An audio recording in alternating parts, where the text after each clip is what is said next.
paix divine est sur tous ceux qui vont à lui quand vient le doux. Fidèlement, je veux le suivre. Je veux marcher dans ses sentiers. Oui. La nuit,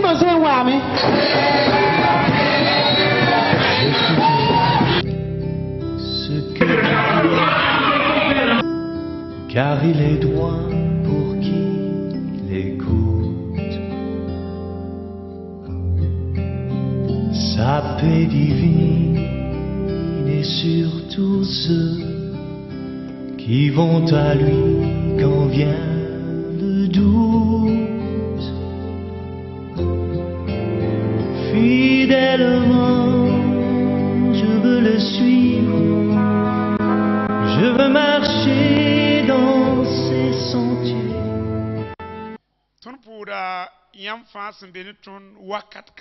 Nous vous saluons, vous tous qui êtes en contact avec nous maintenant. Que la grâce et la bénédiction de Dieu soient avec vous. Nous allons voir quelque chose de très important.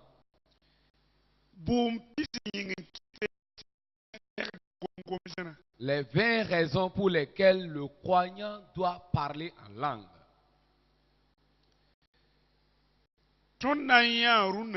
Nous verrons aujourd'hui la 16e raison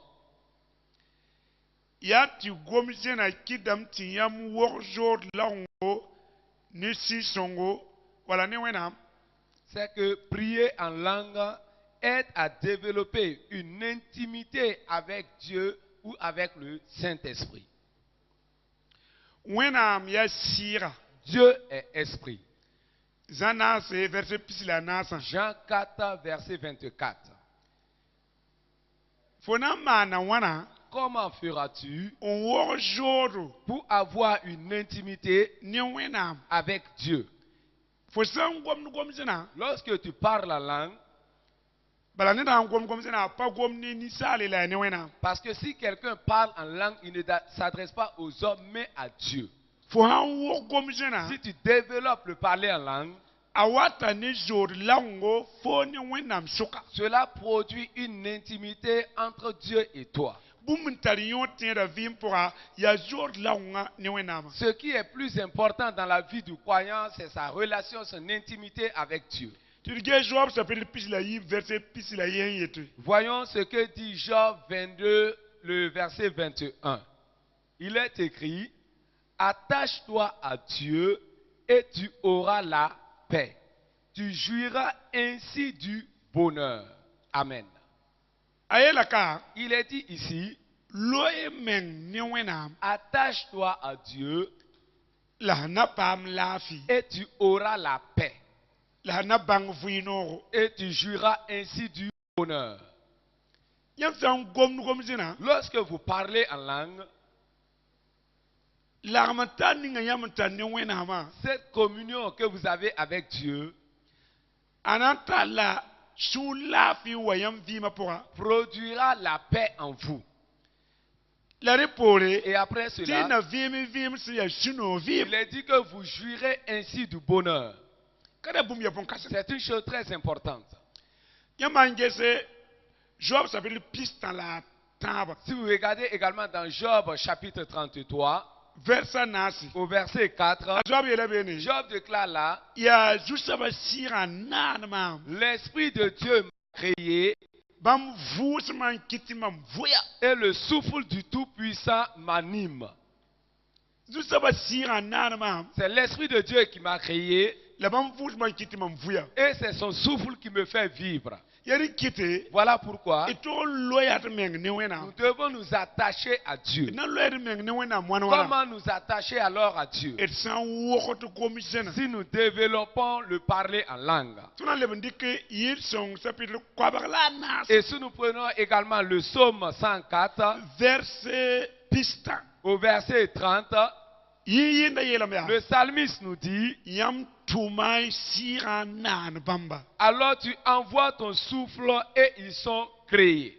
C'est une chose très importante. Attachons-nous à Dieu. Ce qui veut dire développer le parler en langue. Et tu auras une intimité avec Dieu. Si nous regardons également dans Actes au chapitre 5, les versets 3 et 4. Au moment où l'église était d'un commun accord, et que là chacun vendait son champ ou sa maison, Barnabas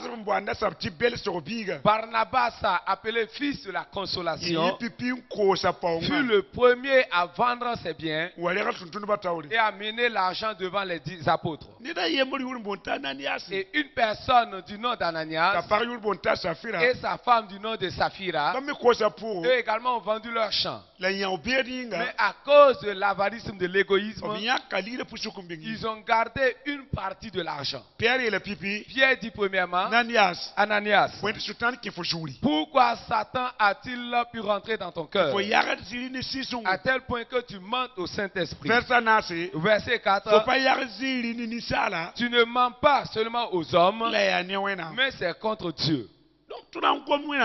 Parlant de Dieu, nous parlons également du Saint-Esprit. Parce que Dieu est esprit. Développons une intimité avec Dieu lorsque nous serons en train de parler en langue. Quiconque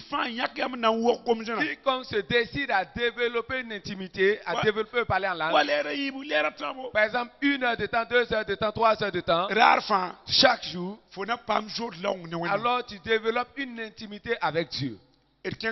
Nous avançons. Nous passons à la 17e raison.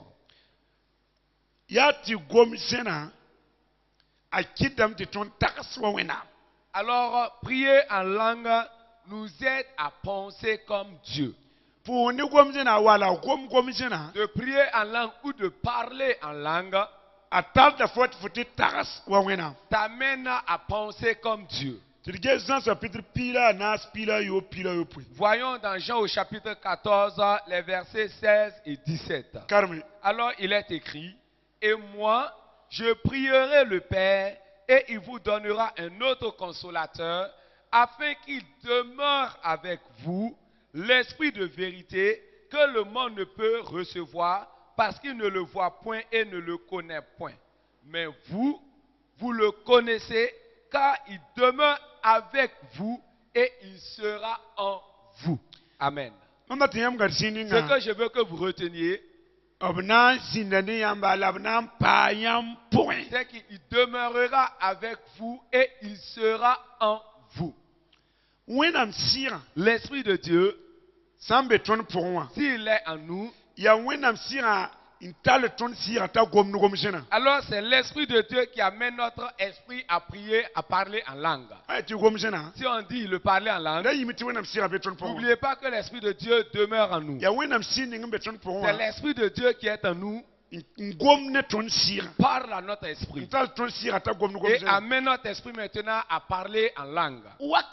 En ce moment, vos pensées alors vont s'attacher maintenant aux pensées de Dieu. Comme dans le livre aux Philippiens, ce que nous voyons là, au chapitre 4, le verset 8, que tout ce qui est droit, que tout ce qui est juste et parfait, que tout ce qui est bon et mérite l'approbation des hommes, que cela soit l'objet de vos pensées. Comment tu pourras amener tes pensées à être conforme à Philippiens 4 verset 8. Lorsque vous parlez en langue, la puissance de l'Esprit de Dieu vous aidera à ce que votre pensée soit rattachée aux pensées de Dieu. C'est une chose très importante. Nous continuons. Nous verrons la 18e raison.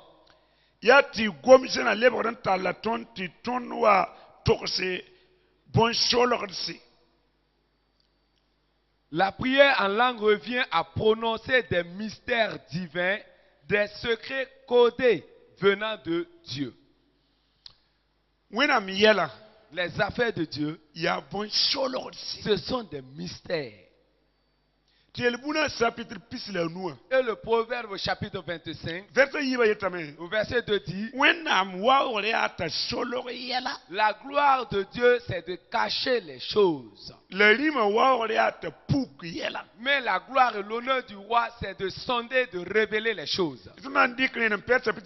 Et si nous prenons 1 Pierre au chapitre 2, au verset 9, il est dit là selon la parole de vie que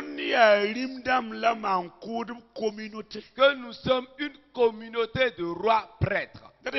Cela veut dire dans le royaume de Dieu, les hommes, les femmes, tous nous sommes des sacrificateurs et des rois. Et si la Bible déclare que la gloire du roi c'est de révéler et de sonder les choses, c'est toi le roi, c'est moi le roi. Alors comment feras-tu pour révéler les secrets, les mystères? Lorsque nous prions, alors que nous parlons en langue, alors selon les cieux, pour eux ce n'est pas un parler en langue. Nous révélons des mystères. Seul le parler en langue nous ramène à prononcer des mystères divins. Qu'est-ce qu'un mystère même? C'est une chose qui existait, que Dieu volontairement l'a caché pour les générations passées. Et arrivé à un certain moment, décide de le révéler à qui il veut bien le révéler, pour que cette personne amène les gens à sortir des ténèbres et qu'ils rentrent dans la lumière, pour que cette personne-là révèle les gens. C'est là le secret. Et la Bible nous dit dans 1 Corinthiens au chapitre 14, au verset 2, en effet, celui qui parle en langue ne parle pas aux hommes, ne parle pas au diable, ne parle pas aux démons, mais parle à Dieu. Et par le Saint-Esprit, il dit des mystères. C'est comme une chose codée, et là tu le décodes. C'est ce que le parler en langue veut dire. Voilà pourquoi l'apôtre dit, l'apôtre Paul dit, à un certain moment, s'il prêche et révèle des mystères, parce que lui-même nous dit, au chapitre 14, dans le premier livre de Corinthiens, au verset 18, je rends grâce à Dieu, car je parle en langue plus que vous tous. Voilà pourquoi, à un certain moment, dans ses prédications, il parle des mystères. Nous continuons. Nous sommes à la 19e raison.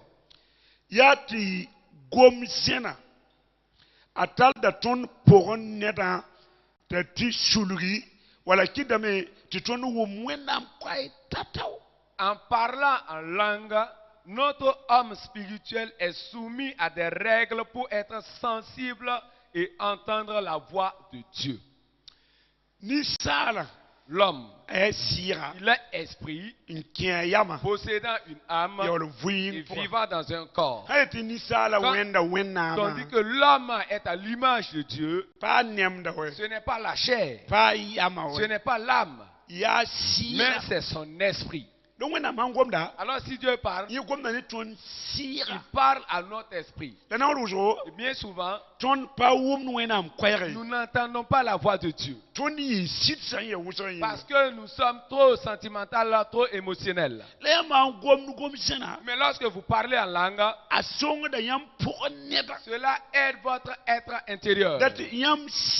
Ce qui veut dire votre esprit. Et il se soumet aux règles établies par Dieu. En ce moment, il devient sensible Et pour entendre la voix de Dieu, cela devient facile. Même si Dieu chuchote, immédiatement tu le captes. Voyons le passage. C'est en Apocalypse au chapitre 1, au verset 10 à 12. Il est écrit: je fus ravi en esprit au jour du Seigneur, et j'entendis derrière moi une voix forte, comme le son d'une trompette qui disait: ce que tu vois, écris-le dans un livre et envoie-le aux 7 églises, à Éphèse, à Smyrne, à Pergame, à Thyatire, à Sardes, à Philadelphie et à Laodicée. Je me retournai pour connaître quelle était la voix qui me parlait. Et après m'être retourné, je vis 7 chandeliers d'or. Amen. Nous voyons des gens qui disent que Dieu ne parle plus de nos jours. Je leur ai répondu: toi-même tu es être humain et tu parles.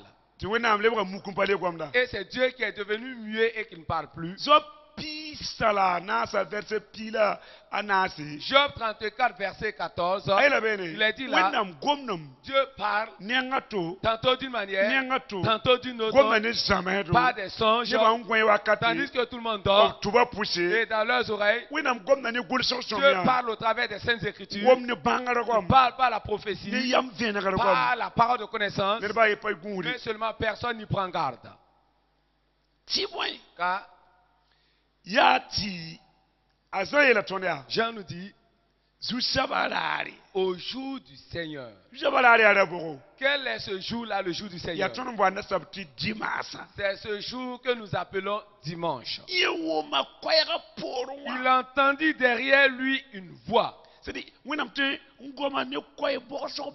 peut parler à voix basse avec une voix douce et calme, comme il peut parler par des voix fortes. Ici, j'entendis derrière moi une voix forte. La voix ici, c'était comme le son d'une trompette et qui tonnait derrière lui, disant: écris et envoie-le aux 7 églises. Il s'est retourné pour voir derrière lui, pour chercher à connaître qui lui parlait. Il fut un temps où Jean fut réellement sensible pour entendre la voix de Dieu. Ce doit être ainsi avec nous également. Parce que l'église primitive avait développé le parler en langue, considérait le parler en langue. Voilà pourquoi ils étaient réellement sensibles. Tous ceux-là qui parlent en langue, pour entendre la voix de Dieu, cela devient facile pour eux. Si vous ne parlez pas en langue, Dieu peut parler de différentes manières. Et simplement, vous n'allez même pas prêter attention. Vous allez dire simplement que c'est le fruit de vos pensées. Dieu peut vous parler, vous allez attribuer cela au diable. Parce que vous n'êtes pas habitué à entendre la voix de Dieu. Mais lorsque vous parlerez en langue, vous finirez par être comme Jean. Le jour du Seigneur, il entendit derrière lui une voix. Chaque enfant de Dieu doit entendre quotidiennement la voix de Dieu. Mais c'est le parler en langue qui nous aide à développer et à être sensible à entendre la voix de Dieu.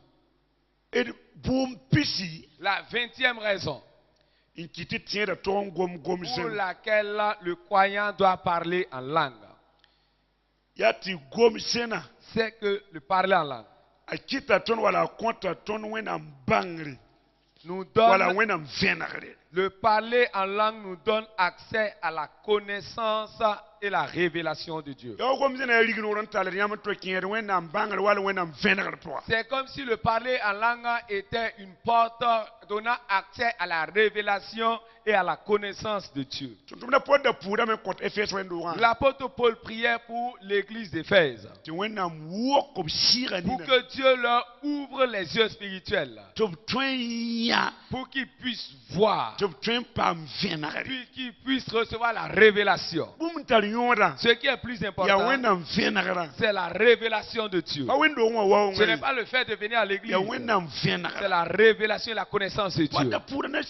Paul priait réellement de tout cœur pour l'église, pour que Dieu lui ouvre les yeux spirituels, pour que Dieu lui accorde sa connaissance. Nous sommes en 1 Corinthiens au chapitre 2,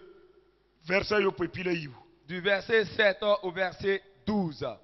Alors il est écrit: nous prêchons la sagesse de Dieu, mystérieuse et cachée, que Dieu, avant les siècles, avait destinée pour notre gloire, sagesse qu'aucun des chefs de ce siècle n'a connue, car s'ils l'eussent connue, ils n'auraient pas crucifié le Seigneur de gloire. Mais, comme il est écrit, ce sont des choses que l'œil n'a point vues, que l'oreille n'a point entendues, et qui ne sont point montées au cœur de l'homme, des choses que Dieu a préparées pour ceux qui l'aiment. Dieu nous les a révélées par l'Esprit, car l'Esprit sonde tout, même les profondeurs de Dieu. Lequel des hommes, en effet, connaît les choses de l'homme, si ce n'est l'Esprit de l'homme qui est en lui? De même, personne ne connaît les choses de Dieu, si ce n'est l'Esprit de Dieu. Or, nous n'avons pas reçu l'Esprit du monde, mais l'Esprit qui vient de Dieu, afin que nous connaissions les choses que Dieu nous a données par sa grâce. Amen. Le parler en langue nous donne accès à la connaissance et à la révélation de Dieu. Paul dit, nous, ce qui veut dire que ce n'est pas lui seul. Nous prêchons la sagesse de Dieu mystérieuse et cachée. La sagesse de Dieu mystérieuse et cachée. Que Dieu avait caché bien avant les siècles. Il les avait gardés pour notre gloire. Maintenant, nous la prêchons. Nous l'avons révélé maintenant. Nous la montrons, révélons aux gens maintenant. Alors cette sagesse-là, aucun des chefs de ce monde ne l'a reçue. Car c'est par l'Esprit de Dieu qui a donné cette révélation à Paul, jusqu'à ce qu'il puisse même prêcher la sagesse de Dieu et des mystères. Puisque seul l'Esprit de Dieu donne même la profondeur du cœur de Dieu. L'Esprit seul connaît même les pensées profondes et secrètes de Dieu. Si nous parlons en langue, et parce que nous ne parlons pas aux hommes mais à Dieu, cela nous amène et nous donne accès à la sagesse de Dieu.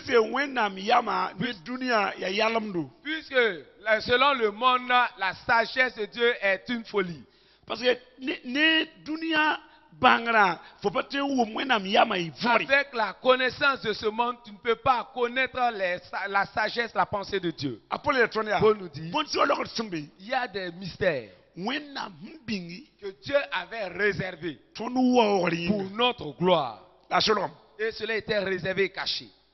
Cela a été réservé pour notre gloire. Cela a été réservé et destiné à la gloire de l'Église. Mais cela était caché. Seulement ceux-là qui vont développer le parler en langue, comme l'apôtre Paul, qui auront accès maintenant à la sagesse de Dieu. Que même dans les prédications, qui puissent révéler les mystères et présenter cela maintenant aux gens. Et révéler cela maintenant aux gens. Parce que ce que les gens attendent de nos jours, c'est la révélation. Ce qui manque aux gens pour de nos jours, c'est la connaissance de Dieu.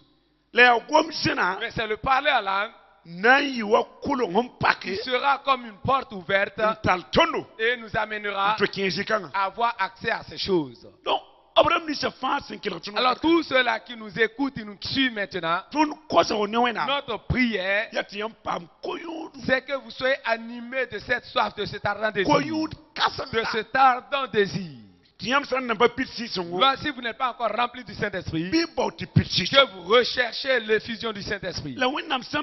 Et si Dieu vous donne le baptême dans le Saint-Esprit, développez alors le parler en langue. Parlez dans vos maisons. Parlez dans vos cellules de prière. Parlez dans vos églises. Parlez dès que l'occasion vous est donnée. Parlez en langue. Consacrez ce temps que vous avez à suivre la télé. Prenez ce temps que vous allez à prononcer des paroles vaines et inutiles. Parlez en langue maintenant. À passer environ 1 heure de temps, 2 heures de temps, 3 heures de temps, à parler avec Dieu. Vous ne pouvez pas parler à Dieu et sans que votre vie ne change. Vous savez, comme ceux qui pratiquent le levage, les éleveurs, parce qu'ils sont toujours avec les animaux, lorsqu'ils sortent de la présence des animaux, eux-mêmes dégagent cette odeur-là des animaux. C'est toujours ainsi.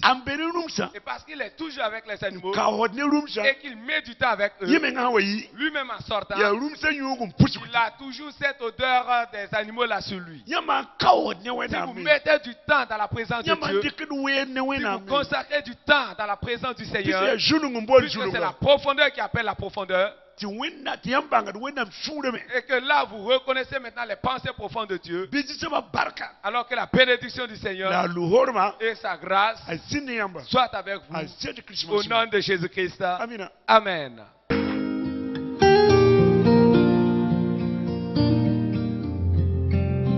Sa paix divine est sur tous ceux qui vont à lui quand vient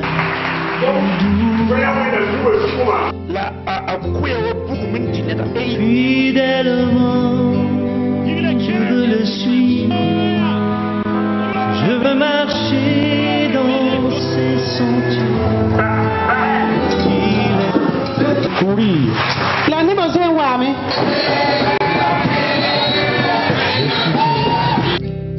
Ce que dit Dieu, car il est droit pour qui l'écoute. Sa paix divine est sur tous ceux qui vont à lui quand vient le doute. Fidèlement, je veux le suivre, je veux marcher dans ses sentiers.